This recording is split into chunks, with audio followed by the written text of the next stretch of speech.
How's it going, everybody? This is the Nitty Gritty. My name is Chad. With me, as usual, is Leonard, and this is a show about wrestling. And this week, we're going to be doing another one of our superstar spotlights or our spotlight series, whatever I've called it in the past. Basically, we take somebody that you might not have heard of and elaborate on their life and matches and kind of dive into their career. So this week, Leonard chose the wrestler, and it is an interesting one for sure. So, Leonard, take it away.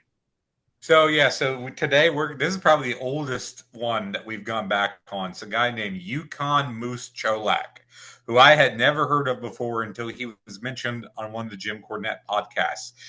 I believe it was part of the Guess the Program, which we do a version of called What's That Card? Because that was a big giveaway for Jim because Cholak wrestled pretty much in the Chicago area only, but did wrestle for a long amount of time. So since Yukon Moose Cholak was such a fun name to say, I decided to look up some stuff on him and thought he might be fun for a spotlight. So I'm taking point since I kind of did the research on him. And before I do his bio, Chad, had you ever heard of this guy before I mentioned him to you? No, definitely not. But I was intrigued right away based on, some of the aspects of his gimmick, which you will for sure outline. But yeah, I mean, there turned out to be quite a lot of material on him out there, which is a good thing. It helps us certainly. But yeah, you don't hear his name mentioned, and there's some of those older guys that were, pre, 80s era of wrestling, some of those names aren't as well known as others. So this guy, I think, should be. Yeah, and definitely, he wrestled in a very specific area, and he did wrestle into the '80s a little bit, but was very much at the end of his career by that point. So anyway, bio on him. He was born Edward S. Cholak on March 17th of 1930 in Chicago, Illinois, and died October 31st, 2002 on Halloween in Hammond, Indiana at the age of 72 of a stroke. In his wrestling career, he was billed as being 6'4" tall and weighing 360 pounds. He was active from 1952 to 1987 and was billed as being from Moosehead Bay, Maine, or sometimes just Moosehead, Maine. Along with his real name and Yukon Moose Cholak, he also wrestled under the names of Golden Moose Cholak and the Golden Terror Moose Cholak. And according to Wikipedia, he wrestled in 8,000 matches in his career, and we don't know how valid that number is. It would seem like a lot. But back then, these guys were wrestling pretty much every day, from week to week. Cholak in high school was an all-city wrestling champion and an AAU amateur champion. He went on to the University of Wisconsin and just played for a year on the football team as a tackle before entering the U.S. Navy, where he wrestled and boxed. After leaving the Navy, he was recruited into professional wrestling by Chief Don Eagle and trained with the then NWA Vice President Al Hurt in Columbus, Ohio. Supposedly, his size, moose gimmick, and finishing move, a big splash called the El Squasho, made him an early television star. Cholak appeared on Wrestling from the Marigold and Wrestling from the International Amphitheater, both originating in Chicago. He wore a giant moose head into the ring, which is shades of Mantar. And was one of the things, Chad, that you picked up on was the moose head? Yeah, absolutely. Although it was Mantar doing shades of Moose Chulak. I guess, yes, because Moose Cholak was first. Right. So, yeah, I mean, once I saw that was part of his gimmick, I was like, well, now I'm intrigued for sure. I've got to at least see what this guy is all about. But, I mean, yeah, he wrestled in a lot of decades and covered a lot of talent for sure. Yeah. Yeah. I mean, just very distinguishable. Yeah, when we get to the matches, we're only going to touch a handful because there's a lot that we could have got into. But to finish up, this really surprised me. Cholak's greatest achievement in wrestling was probably defeating Ricky Dozen for the International Wrestling Association Heavyweight Championship in 1963 in Japan. I'm not sure how big the IWA title was, but that seemed like quite an accomplishment for him. Right. Other titles held include the Detroit version of the NWA World Tag Team titles with Ed George and the Buffalo Athletic Club version of those same belts with Johnny Powers. the NWA North American Heavyweight title and the WWA World Heavyweight title out of Indianapolis. And he held the WWA Tag Team titles out of New Mexico 4 times, once with Paul Christie, 3 times with Wilbert Snyder. In later years, Cholak worked as an engineer for the Chicago Streets and Sanitation Department, which I'm guessing means he was a garbage man. And he also worked at a tavern called the Calamute Beach Inn that was owned by his family, and that's where he met his wife of 45 years, Arlene. So any general thoughts on the life and times of Moose Cholak? I mean, I think, all of us would have loved to have visited his bar. Like, I mean, who wouldn't want to, if you're in that area, let's go grab a beer. Let's go to Moose Cholak's bar. Yeah, he was probably behind, on the weekends. Well, not weekends he was wrestling, but probably during the week he was behind the bar. Yeah, absolutely. Serving beer. That'd be cool. I mean, yeah, I mean, this guy, I think was, and, some of the non-wrestling videos that you sent me kind of touch on this, but I think that this is a guy who was just obviously a very hard worker and did what he had to do to make a living and continued to do what he had to do to make a living after he was done as like a full-time talent. And I think that's to be commended, because as much as I like Dark Side of the Ring and some of the documentaries that have been made over the years, we cover a lot of the, negative things about the wrestling business. And some of the guys who, might not have been a Hulk Hogan or Bruno Sammartino, guys that just did well in the ring, made a living, and, he went on to do other things in his life that were not wrestling related. I like that aspect of this person. And, there's a military background there, so he clearly had a lot of discipline. So yeah, he seems like he might have been an interesting guy. I mean, you'd have to be to have that gimmick, but yeah. And we're going to talk about some television commercials that I found that he did too. But first we're going to get into the matches. So again, there were a bunch of matches.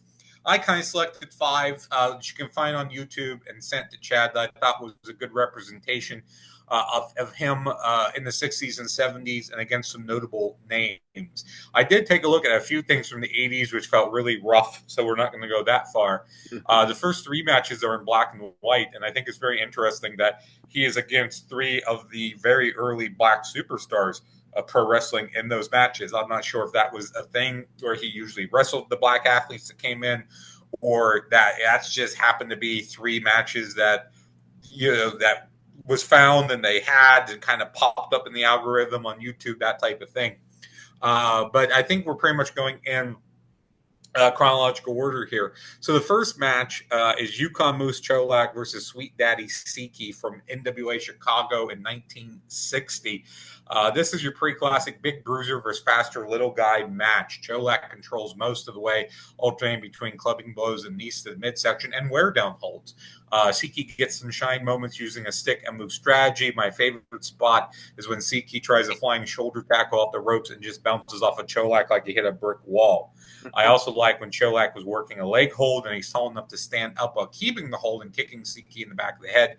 Match ends when a mad Siki is working Cholak over in the corner and the referee tries to pull him off, and Siki throws the referee off twice, drawing the DQ.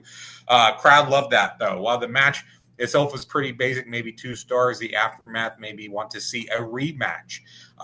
We also have on this video an overly long and boring promo from Ricky Cortez after. Has nothing to do with what we're talking about here. Just mentioned it if you watched the video. So, Chad, your thoughts on this match with Sweet Daddy Siki? So I guess I'll mention this now. 2 of the black superstars that are here, were billed as being from Kingston, Jamaica. I did not realize that they had so much great talent in Kingston, Jamaica. Was that the only area that they knew to? Well, where are we going to make this guy from? Kingston, Jamaica. It was kind of shorthand, for black guy, Kingston, Jamaica.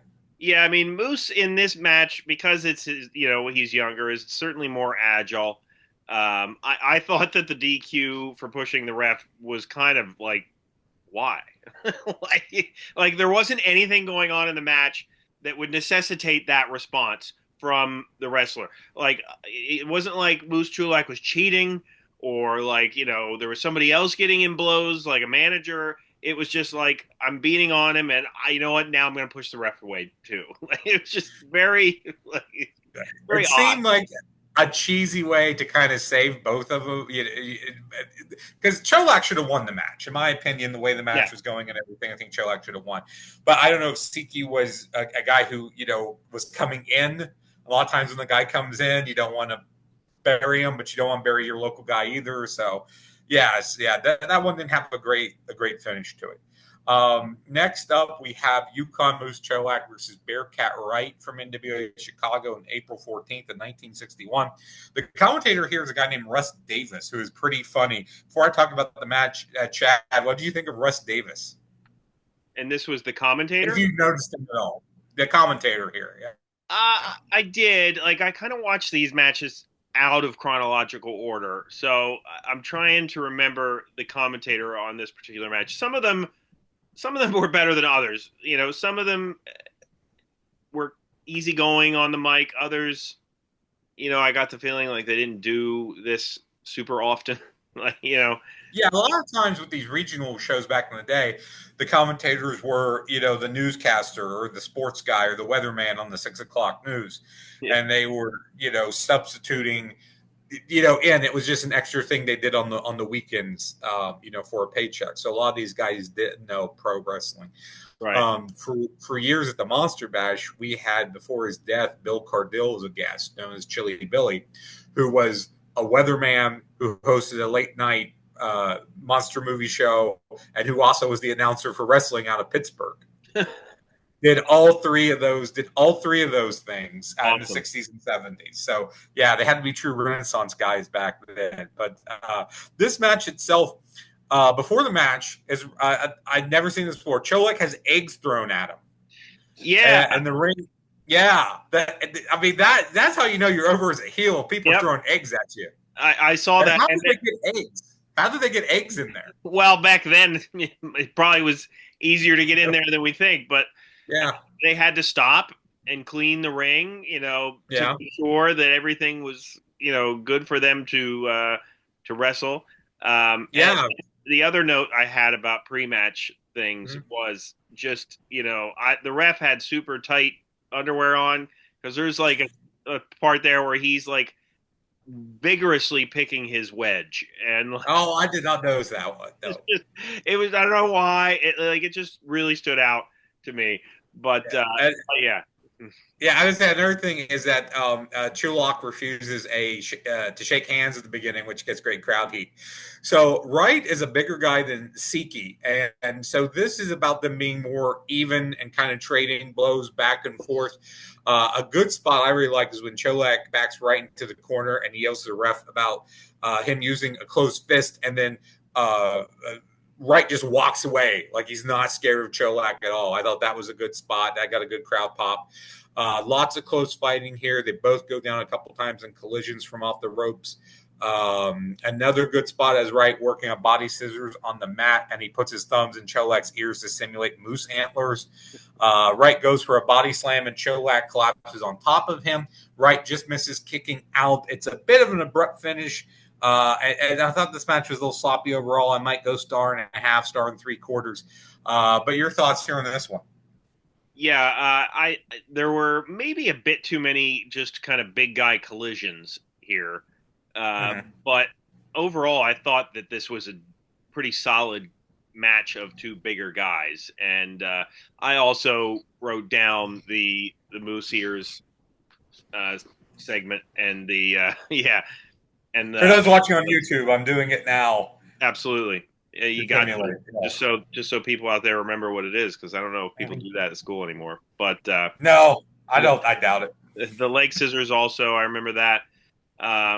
So I remember the leg scissors looking okay.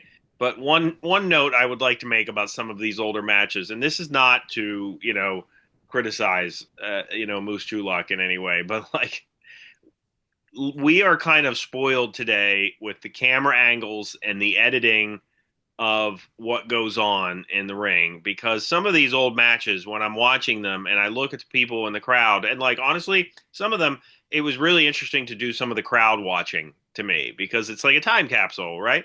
Uh, Mhm. but you look at some of these matches and like, how did anybody not think it was staged? like, because Right. like sometimes they're like really barely grazing each other with these hits, and like, you're watching, and then like the match that we talked about before, like some of the spot calling was so Oh yeah, I forgot to mention that. Yeah. um He's got Siki like in some sort of head hold and is clearly talking to him. Yes. yeah. But that is, it is what like these were obviously simpler, camera angles, and it was what it was. I love watching stuff like this because I find it fascinating. Mhm. But yeah, overall, I thought this match was pretty decent. Mhm. So next up from later in the 1960s is actually my favorite match of the five we watch. It's Yukon Moose Cholak versus Bobo Brazil, and it's in two parts. Was a YouTube video that we found, and it's best two out of three falls. Cholak is the IWA champion here and is wearing an amateur wrestling headgear, which he explains later in a post-match promo. And Brazil tries to get off throughout the match. That's part of the story of the match. Brazil is taller than Cholak, but doesn't weigh as much. There's a lot of wild brawling to start. Good spot as Cholak steals Brazil's trademark Coco butt. He does that throughout, which is kind of the story. Another part of the story, Cholak chooses to work the leg, Brazil works the arm, and Cholak wins the first fall with a big splash in just under 5 minutes. The second fall, Brazil tries to take off the headgear. Brazil puts Cholak's head between his knees and stomps. A movie you've never seen anymore, but guys used to do that all the time. Brazil works the head. Cholak misses a butt splash using the ropes for leverage, and Brazil gets a side backdrop. So he kind of backdrops him, but from the side, and scores a second fall at a minute 35. So it's probably the quickest 2 out of 3 falls match I've ever seen up to this point. The third fall, both guys seem tired now, and there's a lot of mat stuff as they're resting. Cholak works the body scissors and pulls the hair. Brazil comes back and works a chin lock. They start trading blows again. They work the double head scissors on the mat, which is kind of cool. Cholak had several cocoa butts, and they brawl to a time limit draw. One could see coming a mile away, although I think they were wonky with the time clock. I doubt it went Yeah, in real time. I like the chemistry between these guys. I kind of like the first two falls being fast. It's and Cholak gets interviewed afterwards, and he talks about how he's wearing the headgear as a way to protect his ears from getting cauliflower ears. We'll talk about the promo in a second, but first, Chad, your thoughts on this match? yeah. I would probably agree that this is the best match of the ones that we watched. I think you have another um, like a leg scissors here, and then you have also like what I wrote down as a head scissor 69 because that's that's kind of what happens. Like I when I was watching this, my wife was nowhere near, but if she had seen it, she certainly would have commented on that because that's the sort of stuff she makes fun of. But yeah, I just thought that was funny. But yeah, there was a lot of good headbutts here. And one of the things I think you see if you watch more of these matches with him is that this is a guy that works really well with guys that are as big, if not bigger than him.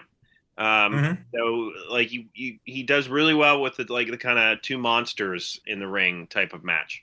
Yeah, Um, and a lot of those guys, a lot of big man versus big man aren't great, but yeah, I would say he really knows how to work with a guy his size. Yeah. yeah, I don't love the 2 out of 3 falls matches that end in a draw, but Yeah. I'm sure I understand why they probably did it in this case. I thought but we'll talk we'll talk about the promo because I know you wanted to mention that separately. So Yeah, so this is the first time we get to hear him talk in any of these, and I probably could have found some promos too. But yeah, as mentioned, he talks about the headgear and he talks about being the IWA champion and these things. And while a pretty basic promo, I thought he did get his points across well. And while not as eloquent, he reminded me a little bit of Nick Bockwinkel, just in his speaking style and what he talked about. So your thoughts on the promo? yeah, I mean it was a good, straightforward, promo for that era, and it didn't really come across to me as like a as much of a heel promo as we would look at one now.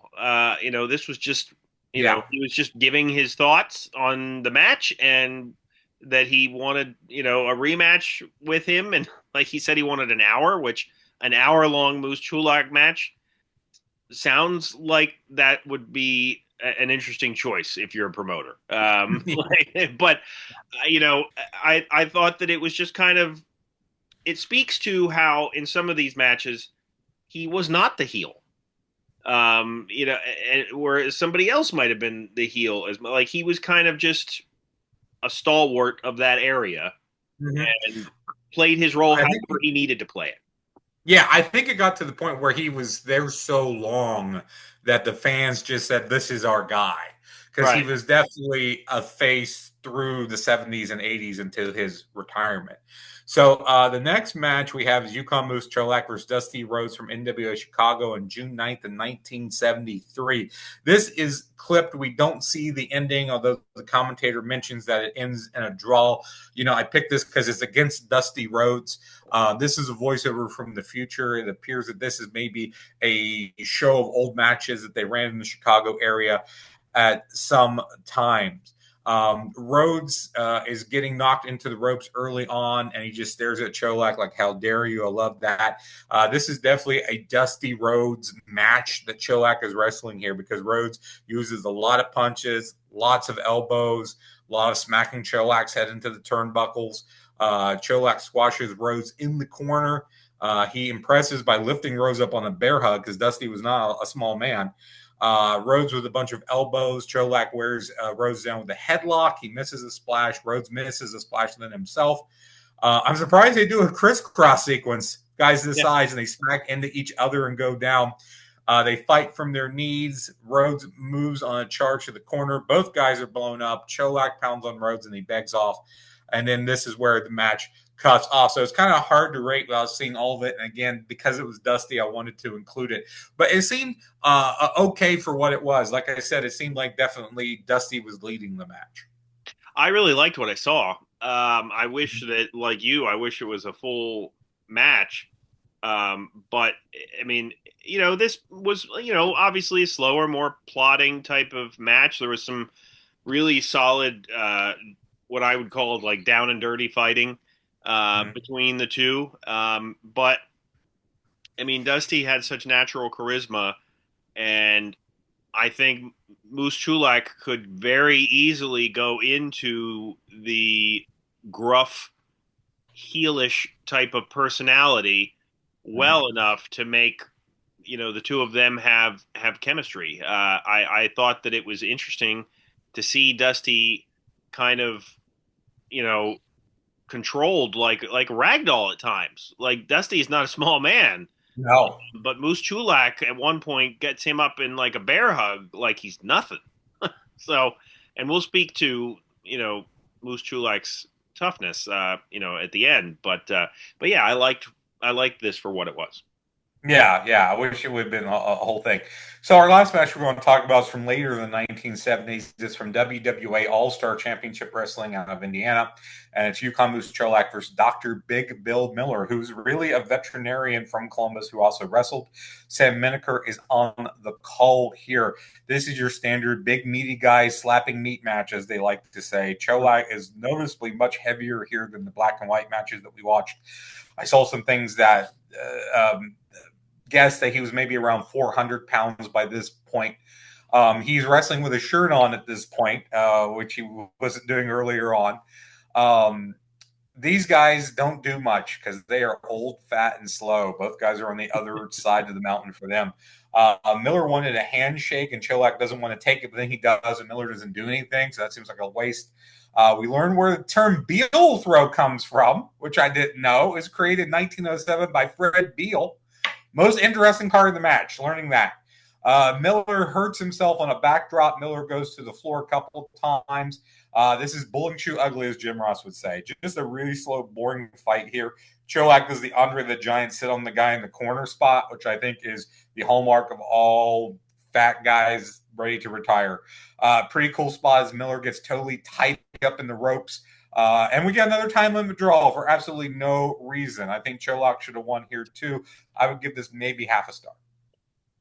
Yeah, I mean, I don't think I disliked it as much as you, but I agree that it's these are two guys that were past their prime at this point. But again, I thought that based on the fact that it wasn't super long, they got some decent stuff in between the two of them. Um, you know, but this is I don't know. Would Big Bill Miller probably be the biggest guy of this group?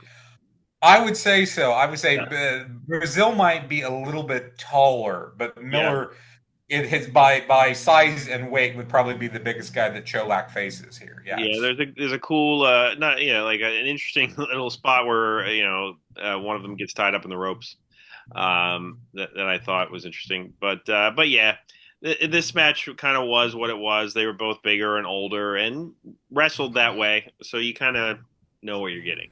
yeah. And I watched a couple of things from the '80s, which was abysmal. So I didn't send you any of those things, but I did send you two bonuses that we're going to talk about right now, which are two local television commercials that Cholak did with Bob Luce, both in I would guess the mid 1980s. The first one is they are eating Al's #1 Chicago Italian beef sandwiches. Cholak is eating two of them at the same time, wishing he would have a third hand so he could eat three. And then the other is with Bob Luce interviewing two guys named High Inflation, masked wrestlers under the tag name of High Inflation at Ben's Auto Sales. And then Cholak shows up wearing a T-shirt that says Big Fella and does not touch the guys at all, but kind of clears them out to Yeah, save the yeah. customer from high prices. So on the first one, first question, Chad, have you ever had or do you know what an Italian beef sandwich is? I mean, only based on I guess what I've heard, and maybe the show The Bear to a lesser extent. So it is. I've had a couple. It's kind of a cross between like a French dip and a cheesesteak because it's like a shredded beef and it's in a Right, very wet sauce. And sometimes they will even dunk the sandwich in the sauce. And right. there's usually onions and peppers involved. So it is a very messy sandwich. And at this point, Cholak probably was two fisting these things. Yeah, I don't doubt that. Yeah, and then on the car commercial, what are your thoughts on a tag team called High Inflation? I mean, I wouldn't expect this to be a WWE thing, but my goodness, Tony Khan, high inflation, book it now. I mean, that is like you could do that today, and it would be divisive, but I think it applies. But Yeah, it's like New Age Money Incorporated. yeah, absolutely. Yeah, I mean, he just kind of clears them by kind of gliding them out of the way. Right. They were obviously guys who worked for the car lot probably and weren't pros. So, Moose didn't want to hurt him. Because even at that age, if Moose connected with a guy who didn't know how to take it, he could probably have hurt somebody. Yeah, and that is the other thing. I don't know if you watched this, but I kind of assumed that this emanated from Jim Cornette because there's a clip of a shoot interview with Jim Cornette talking to Baron von Raschke. Oh, that I did not see. No. Yeah, and it's Baron von Raschke, quote unquote shooting on Moose Chulak. But basically, and it's not. I think the term "shoot," you think that he just talks badly about him. He didn't necessarily. No, but he's just talking like he's a real person and not in character. Yes. Right. Yeah. I mean, and he did indicate that Moose Chulak might have not been the easiest person to work with. Being that it was Baron von Raschke, I was waiting for him to say if he was stiff or maybe not good, but he didn't say either of those things. So I don't really know why he was hard to work with. But yeah, they had talked about this character and that Jim Cornette was like, I don't know if Moosehead is a real place. There is in Maine. I looked this up, a Moosehead Lake. So technically, Okay. you could. I mean, people there might call it Moosehead. I don't know, but technically, it is a real place. But yeah, they talked about the gimmick and how he had worked with him, and so it was a little bit of an interesting conversation. But I got the kind of impression that this guy was akin to like a Meng slash Haku of his era. like like not a guy that you'd want to cross. But then I also think, like Haku, he was probably a pretty decent guy. Like he probably was like a fairly nice person. So I don't think he got into a ton of fights, but who knows? I could be wrong. That's just my Yeah, assumption. yeah, I mean, I was again. I just thought the name was funny, and let's look him up. But I really did like what we saw here from this guy. Yeah. I thought, I liked that he was a big guy, but he incorporated a lot of amateur stuff into what he was doing. Yep. I liked the early matches that we watched. I was quite surprised by him. Again, I don't think I would want to check out more than we have watched on him, but I liked what we have looked at, and I like the fact that we're looking at a guy who, like you said, just seems like a dude that you would see kind of on the streets in Chicago, working at a bar, working as a garbage man, and here he is, a wrestler on weekends and Yeah. putting in the time, and traveled to Japan and worked with some big names like a Dusty Rhodes. So, I get the sense that he really enjoyed his time in the ring from everything I read, and really was grateful that he had the career that he had. Yeah, it'd be cool to talk to somebody that knew him. I did try to look up the Ricky Dozen match, and of course that's not available. I would not think it was, but yeah. But I was hoping to find some more of that earlier stuff because, as you said, he's just a little bit quicker, a little bit, different in ring technique back then. But yeah, I was really glad to watch these. And like I think initially I got intimidated by the length of some of these videos. So if anybody out there is looking up some of his stuff and is like, oh my goodness, like a 21-minute match, it really is not. like No, it's a lot of priest. That's what I thought too when I found them, and then when I watched it, I was like, "Oh, it's like 5 to 6 minutes of pre and 5 to 6 minutes after." So the actual matches are maybe 10 to 12 minutes, right, somewhere yeah. around It, it there. Yeah. it's it does not take long to watch this stuff, and like I said, in my opinion, the matches are not really boring. Like they're interesting to watch, even if they're two big guys. And it's interesting to watch to see how things were shot differently, done differently in the ring. Then, so yeah, this was definitely a cool spotlight. Yeah, and we're gonna skip the trivia questions today because I forgot to grab the box. That's that's okay. Um, in any event, check out our other videos, segment surgery. What's that card? As we mentioned, we're also available wherever you listen to podcasts. And hit the like button, subscribe to our content, throw us a comment, anything to help us out. We appreciate it. For Leonard, my name is Chad, and we will see you next time.